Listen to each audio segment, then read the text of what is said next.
19 naman ang patay sa matinding pagbaha dulot ng Storm Boris sa Central at Eastern Europe.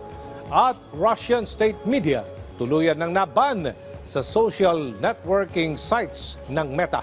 Si Joy Salamatin sa sentro ng balita. Hindi bababa sa 19 ang patay sa Central at Eastern Europe, bunsod ng matinding pagbaha na dulot ng bagyong Boris.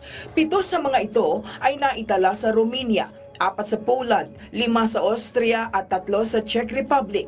Ayon sa mga otoridad, ito na ang pinakamatinding pagbahang naranasan ng rehiyon sa nakalipas na 2 dekada. Sa ngayon, marami pa rin ang pinaniniwala ang nawawala.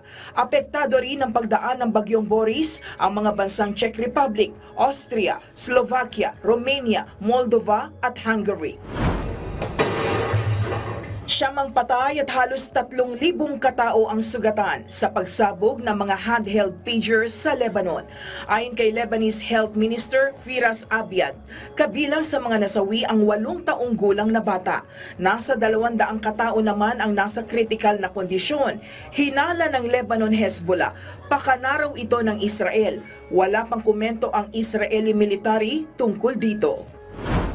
Ipagbabawal na ng Meta sa kanilang mga social media platforms ang mga Russian state media organization sa mga susunod na araw. Ayon sa kumpanya, ginagamit daw ng Moscow ang Facebook, WhatsApp at Instagram upang maglinlang at magsagawa ng propaganda.